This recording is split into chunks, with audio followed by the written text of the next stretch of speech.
자, 오늘 국가정보원이 국회에 새로운 사실을 보고 있습니다. 깜짝 놀란 분도 있을 것 같습니다. 김정은이 대남 테러 역량을 강화하라고 지시했다는 겁니다. 자, 과거에는 다양한 북한 소행의 테러가 있었습니다. 하지만 이번엔 각별한 주의가 있어야 될 것 같습니다. 김정은 체제입니다. 그리고 다중을 노릴 수 있다는 그것이 국정원에 의해서 오늘 보고가 됐습니다. 먼저 한민국 국방장관의 국회 보고부터 확인하겠습니다. 어떤 내용을 얘기했을까요? 확인합니다. 최근 한미연합 방위 태세는 그 어느 때보다도 굳건합니다. B-52, 핵 잠수함, F-22 등 미측 전략 자산은 한반도의 해구산을 포함한 확장 억제력을 제공한다는 신뢰를 심어주었습니다. 3, 4월에 예정된 키리졸브 총병력 29만여 명이 참가하여 예년의 1.5배 수준이고 미국군은 총병력 1만 5천여 명이 참가하여 예년의 2배로 증가되는 등 양적, 질적으로 역대 최대 규모로 시행될 것입니다. 네, 3월달 실시되는 키 리졸브 관련된 한민국 국방장관의 설명 들었습니다. 천상철 차장. 그런데 북한의 동향 관련해서 국가정보원이 심각한 보고를 하나 한 게 있죠. 그렇습니다. 김정은이 대남 대테러 및 사이버 테러에 적극적으로 역량을 집중해라 이렇게 이제 지시를 한 것으로, 그러니까 대남 해외 공작 총괄 기구인 정찰총국에 지시를 한 것으로 알려지고 있습니다. 그래서 여러 인사들에 대한 이 테러 가능성, 그러니까 반북 활동가라든지 탈북자라든지 또 정부 인사 이런 신변에 대한 위협을 가할 수 있다고 보고 이 부분에 대해서 우리 국가정보원이 정보를 포착을 하고 여기에 대한 신변 안전 보호 대책을 세우고 있는 것으로 알려지고 있습니다. 네, 브리핑을 들은 이철우 새누리당 간사인데요. 정보위 간사가 한 설명 들어보겠습니다. 자, 북한 김정은이 지시했고 정찰총국이 테러 준비하고 있다는 건데 개성공단 폐쇄를 우리가 했지만 북한이 먼저 준비하고 있었다는 얘기까지 나왔다는군요. 같이 듣겠습니다. 북한에서는 7차 전당대회를 준비하기 위한 5월 7일 날로 예정되어 있습니다. 거기에 모든 초점을 맞춰가지고 핵실험과 장거리 미사일 이런 것들을 했고 개성공단 폐쇄 조치도 적극적으로 추진했다는 이런 동향들을 보이고 있다고 합니다. 대남 관련해서는 김정은이 남한에 대해서 우리 대테러, 사이버 테러에 대해서 적극적으로 역량을 결집해라 이런 지시를 했기 때문에 정찰 총국 이런 데에서도 준비를 하고 있는 걸로 되어 있고 우리 관련 정보를 지속적으로 수집하고 있다고 이렇게 오늘 보고를 해왔습니다. 자, 국가정보원 북한실장 출신인 김정곤 교수님께 질문 드리겠습니다. 7차 당대회라는 게 도대체 얼마나 중요하고 무시무시한 대회길래 다 그때에 맞춰서 실험도 하고 도발도 하는 거죠? 네, 북한에서 네.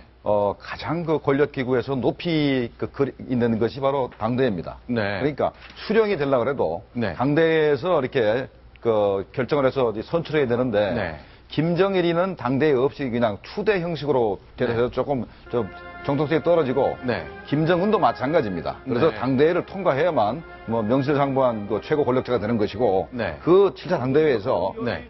북한이 앞으로 어떻게 정책 노선을 이끌어갈지가 결정이 되고 그다음에 조직을 개편해서 김정은 사람들로 전부 다 사람을 갈아칠 것입니다. 그리고 앞으로 어떤 희망찬 미래를 제시할 네. 것인가, 경제정책 같은 거. 네. 그러니까 5개년 계획이든가 네. 아니면 10대 전망 목표 같은 거를 이런 걸 제시할 가능성이 있는 거죠. 자, 근데 북한의 정찰총국 이런 걸 준비하고 있다 그랬는데 어떤 조직을 말하는 겁니까? 네, 조금 설명드리겠습니다. 네. 북한에 노동당이 있습니다. 네. 당의 노동당의 목표 중에 하나가 남한의 적화입니다. 네. 그걸 하기 위해서 이쪽에 지하당을 만들려고 하는데요. 네. 지하당을 만들기 위해서 이쪽으로 요인을 투입하는 부대가 있었습니다. 네. 작전부라고. 그다음에 여기 들어와서 공작을 하는 공작원을 키우는 부대가 따로 있었습니다. 그거는 노동당 소속입니다. 네. 그리고 우리 군에 가면은 육군에 가신 분 다 아시지만 사단에 가면 수색대 있죠. 네. 군단에 가면 특공연대 있죠. 네. 그런 것처럼 각 우리 그 부대에서 적에 침투하는 부대들이 있는데 그것을 별도로 인민군에서는 정찰국이라고 갖고 왔었습니다. 그런 군에 있는 부대하고 당에 있는 부대를 합쳐서 만든 게 정찰총국. 거의 총참모부와 같은 동급으로 만든 거예요. 그런데 정찰총국이 이제 대남 테러를 만약에 감행한다면 그런 걸 다 담당하게 되는 곳인가요? 그렇죠. 전문적으로 하는 겁니다. 네. 그런데 이제 7차 당대회 36년 만인가 오랜만에 열리는 그 중요한 행사란데 천상철 차장. 네. 이런 중요한 대회를 놔놓고 구호를 미리 정했다는데 구호의 수준이 무시무시하네요. 네, 미국과 그 추종 세력 집 부셔버리라 네. 이런 내용을 포함해서 여러 가지 속보하면서 속보 우리 방송에서 가끔 쓰는 이 속보라는 문구까지 써가면서 여러 가지 표현을 써가면서 보도를 했는데요. 유독 이제 미국과 그 추종 세력에 대한 강도 높은 비난들이 많이 섞여 네. 있었습니다. 자, 그런데 이제 오늘 국가정보원이 이렇게 보고를 했잖아요. 핵심은 대남 테러 준비되고 있다. 김정은이 지시했다. 정찰 총국이 기획하고 있다는데 궁금한 게 있습니다. 근데 우리 정부가요, 저런 거 어떻게 알 수 있죠? 북한에 딱 심어놓은 스파이라도 있는 겁니까? 자, 국정원에서 저런 보고를 했을 때는 네. 아주 여러 가지 루트로 네. 정보가 입수되기 때문에 그것을 맞춰보니까 네. 확실하다라는 이제 그 자신감이 있었기 때문에 네. 국회에 보고를 한 것인데 네. 북한이 대남 공작을 지시할 때는 일단은 먼저 국내에 있는 네. 고정간첩 또는 종북주의자한테 네. 직접 지령을 하다는 방법이 있습니다. 아하. 그 하다는 방법은 요새 카톡 비슷한 것들, 네. 그다음에 뭐 이메일이라든가 네. 아니면 뭐 유선으로 해서 네. 지시할 수가 있고, 그다음에 이제 해외 공작 거점들이 있습니다. 네. 그 심양에도 있고, 네. 뭐 상해에도 있고, 광동성, 뭐 네. 싱가포르 이런 데도 있습니다. 그리고 공작 거점에도 지령 내려가죠. 아, 그러면 평양에서 이렇게 거점들한테 지시가 내려갈 내려가죠. 때, 그럴 때. 자, 그걸 어떻게 하는지 제가 설명드릴게요. 네. 그다음에 이제 공개적으로 네. SNS를 통해서 네. 이제 지령을 하는데 네. 자기들과 약속이 되어 있습니다. 어떤 표현을 하면 어떤 행동을 하라. 네. 지시가 되어 있기 때문에 일반인들이 봐서는 모릅니다. 네. 그다음에 이제 SNS에 보면은 그림이 가끔 뜨는데 그렇죠. 그림을 해독하면 이게 지령으로 이제 바뀌게 되죠. 아, 그림 자체가 네. 암호 형식으로 지령이 된다. 그러면 우리가 북한의 지령을 그 슈퍼컴퓨터를 통하든가 네. 해서 해독을 해내기도 하고 네. 감청도 하고 네. 해킹도 하고 그다음에 이중 간첩이 있죠. 그러니까 네. 북한 공작원인데 우리 국가를 위해서 네. 북한에 대해서 간첩 활동을 하는 사람이 있습니다. 네. 그런 사람들이 이제 여기 국내에 있는데 그런 사람들이 북한 입장에서는 아직까지 전향한지를 모르고 네. 지령을 계속하면은 네. 그걸 파악하게 되는 것입니다. 아, 알겠습니다. 그런데요, 저 기억나는 게 2008년도 김정일이 중풍으로 쓰러졌을 때 회복을 하고 있다는 걸 얘기할 때 우리 당국자 중에 한 사람이 이제 김정일이 양치질을 할 정도로 건강이 회복됐다 이렇게 얘기했거든요. 네.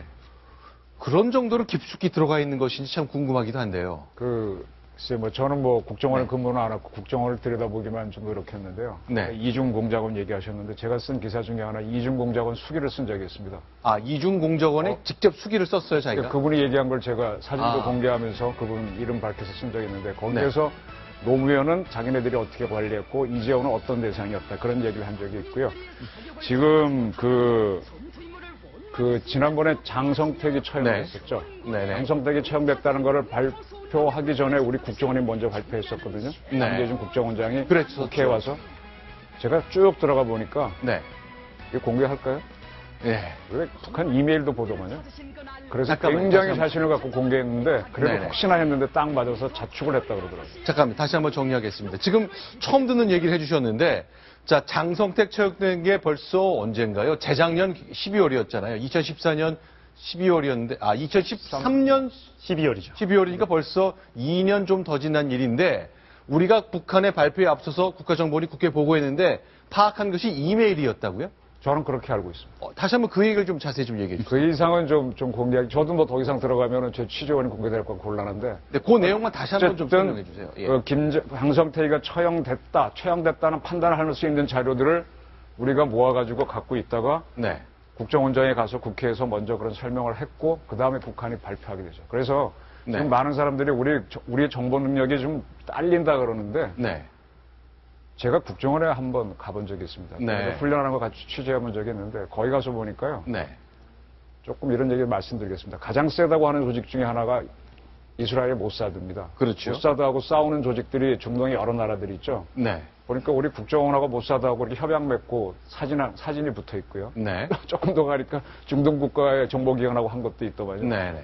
막 다 섞입니다. 그래서 그 전에 제가 이렇게 취재를 하다가 또 거꾸로 제가 취재를 당해서 만나보면은 일본 친구들이 얘기하는 게 아시아에서 제일 잘하는 정보기관은 모사드고 그 다음에 한국의 안기부 국정원이었다 이런 얘기를 많이 합니다. 그래서 국정원도 생각 밖으로 정보가 많아서 미국 CIA도 많이 협조를 구하는 걸로 알고 있습니다.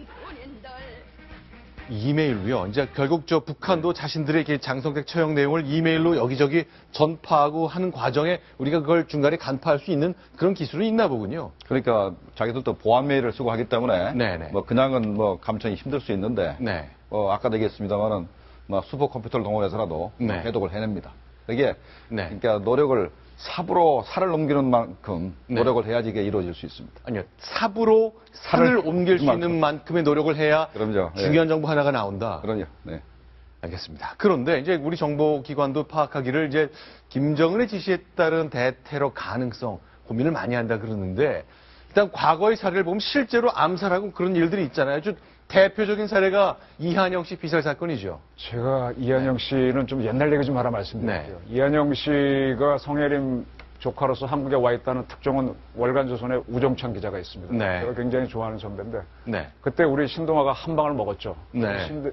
우리 신동아의 김대곤 부장이 이한영이를 붙잡고 늘어져서 네. 나는 평양의 로얄 패밀리였다는 책을 냈습니다. 아하, 그렇죠. 김대곤 부장이 아주 단단히 붙어 책을 냈습니다. 근데 네. 그 책에 상당한 정보가 있습니다. 아, 그 책이 동아일보 출판부. 동아일보에서 나왔죠. 아, 그래서 저도 우리 몰랐네요. 김대곤 선배가 굉장히 애를 쓰고 그 책이 나왔는데 네. 그 무렵에 제가 저 이한영 씨하고 많이 어울려 다녔었는데요. 네네.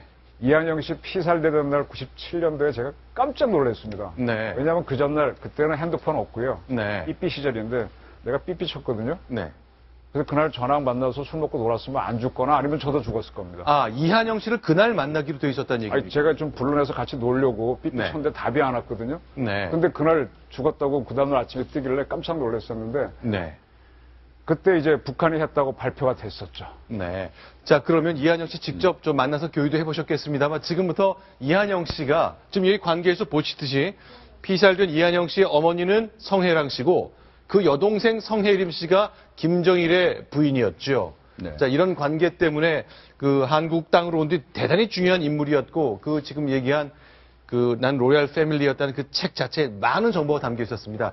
자, 이정훈 편집위원이 기억하시는 이한영 씨 19년 전 사건입니다만 그 당시에 사건을 앞두고 이한영 씨가 모스크바에 있었던 걸로 추정되는데 러시아에 있던 어머니와 통화하는 그 음성 저희가 지금 공개하겠습니다. 아빠가 나 죽은 줄 알았어? 그냥 저 핵망물령돼서 죽은 걸로? 엄마하고 통화하게 될 줄은 꿈에 생각 못하고 이모하고 혹시 통화되면 이모는 많이 아프잖아. 글쎄 충격이 커서 안 돼. 무능해져서 능력이 없어졌기 때문에 그래서 이런 전화 받고 처리 못해. 대답도 못하고 그렇기 때문에 내가 해야 돼. 아빠가 내가 살아있다 여기 살아있다는 거 알면은 엄마나 저기한테 큰일 날 거 아니야. 그래서 그쪽에서 혹시라도 무슨 이상하게 평양 나오라고 그러면 절대로 들어가면 안 될 것 같은데. 안 들어가. 그래서 안 들어가. 그 엄마 손주 보여줄 수 없는 게 상당히 마음이 아프고. 이제 들어가고 그게 언제야? 그게 언제일지 모르겠어. 나는 뭐 언제든지 엄마 볼 수 있고 그런데. 자, 이정훈 차장, 죄송합니다. 편집위원. 이제 예전에 그 기억이 나실 텐데, 자, 그날 만약에 연락이 돼서 삐삐를 받았다면 만남으로 그 위기를 모면할 수도 있었을 거고. 아니면 저도 그랬다는 같이. 네. 네. 자, 저런 일. 네. 저기 이한영 씨 저때 저 아기가 어렸어요. 그래서 아기 이뻐하고 굉장히 좋아했었는데 네.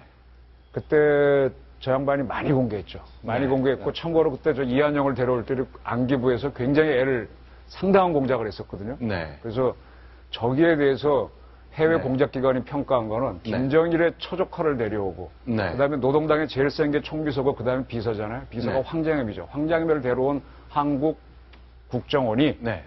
김대중 노무현 정부 때 왜 이렇게 약해졌느냐는 게 일본에서 정보기관 만들고 싶어하는 사람들이 저한테 던진 질문이었습니다. 자, 그럼 그 당시 관통한 그 시절에 이게 국가정보원 북한실에 계셨던 김정국 실장님. 네. 자, 이런 정보력 같은 게 약해진 건 사실입니까? 네. 약해진 건 사실이죠. 네. 어떤 특정한 시기에 우리 정보력이 약해졌다. 그렇죠. 그거는 이제 어쩔 수 없는 것이, 우리가 대북 공작이 굉장히 활발하고 많은 첩보를 수집할 수 있었던 게 네. 북한의 고난행군 기간을 거치면서 네. 엄청나게 네. 공작이 활발화됐었습니다. 네. 그런데 이제 바로 이어서 10년간의 그 네. 좌파 정부 때 네. 대북 공작 무용론이 나오고 네. 해서 이제 중지를 했었죠. 네. 거의 뭐 유명무실하게 됐었습니다. 그러나 이제 일단 이한영 씨가 와서 책도 내고 성형도 했다고 저희가 들었는데 어쨌건 보호를 해야 되는데 네. 지키질 못했잖아요. 자, 그게 우리 이정훈 편집위원께서 말씀하셨듯이 네. 바로 이한영이를 죽인 게 바로 그 책자고 네. 우리가 이제 이한영이를 보호하려고 성형수술도 하고 네. 그리고 요즘 탈북자와 달리 상당히 많은 액수를 돈을 줬어요. 네. 그래가지고 사업을 하게 만들어줬는데 네. 사업 실패하다 보니까 자기가 생활이 어려우니까 이제 언론에 자기 그 책자를 쓰고 공개를 하고 네. 그다음에 우리 공중파에 방송국 세 군데 다 나갔었습니다. 아. 그러고 나서 바로 직후에 대남 공작원이 와서 죽였는데 네. 그 죽인 모습이 말이죠. 네. 그 블라디보스토크에서 네. 국정원의 그 최덕근 영사라고 그렇죠. 예, 그 북한 공작원이 죽였습니다. 네. 죽이는 모습이 똑같습니다. 네. 퇴근 후에 아파트에 왔는 아파트 입구에서 네. 이한영이는 총으로 쏴 죽이고 네. 둘이 와서 총으로 쏴 죽이고 최덕근 영사는 도끼로 때려 죽였습니다. 네.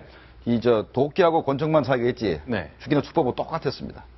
자, 지금 보셨던 아파트 현관은 저 분당에 있는 이한영 씨 자택이고 저도 당시 수습기자 시절에 저 아파트 앞쪽에서 하루 종일 대기하고 있었던 기억이 납니다.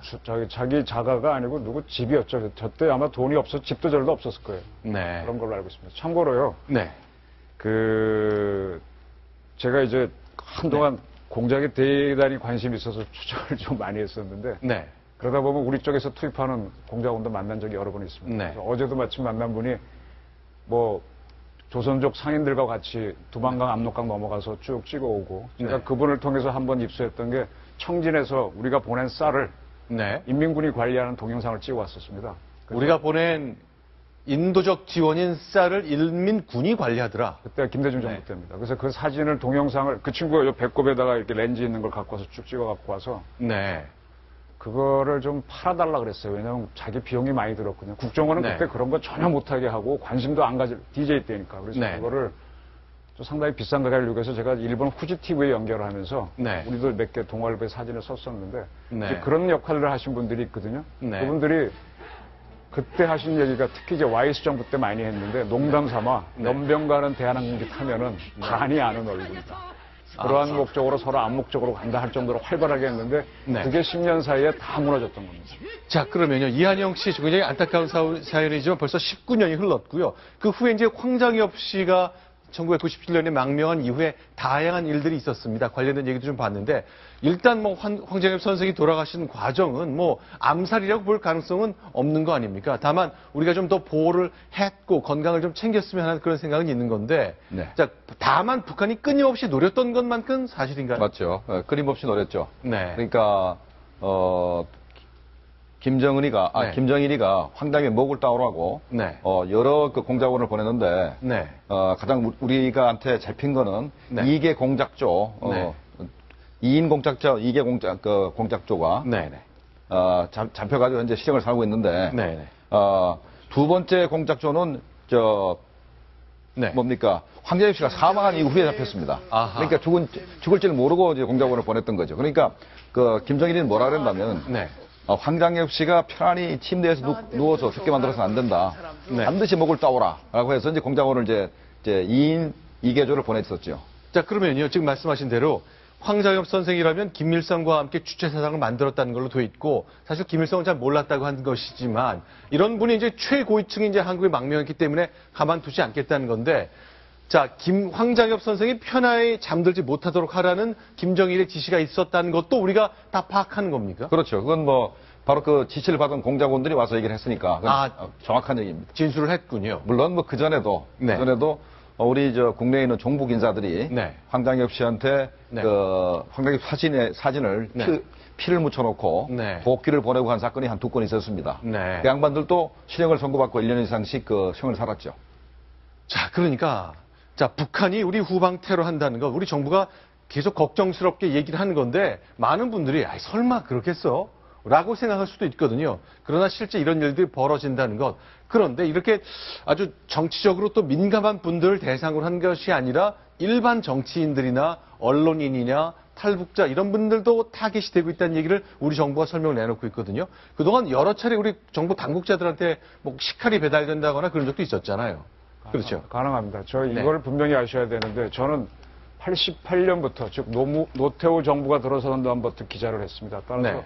제가 쓴 기사를 갖고 가서 중앙정보부나 국정원에 끌려가서 이렇게 두들겨 맞은 적은 없는데 옛날 선배들은 국정원에 안기부에 가서 많이 맞았다고 하거든요. 좀 강하게 쓰는 사람들은. 그런데 네, 근데 지금 보시는 화면은 바로 하태경 의원에게 배달된 그렇죠. 건데요. 네, 저기도 있었고 NK 리포트에도 맨날 쥐를 한번 죽여서 잘라고 보낸 적이 있었죠. 황제와 네. 평생을 모시고 있던 그런 조직들이 있는데 네. 지금 와서 보게 되면요. 우리 국정원은 크게 언론에 대해서 항의는 합니다. 저한테도 굉장히 항의를 많이 오고 왜 공개했냐고 뭐 싸우고 그러는데 네. 직접적으로 테러는 안 가는데 요즘은 보면 북한들이 하고 있거든요. 네. 근데 독재 정부의 때 우리가 안기부에 대해서 저항한 건 기자들이 굉장히 강했습니다. 옛날에 네.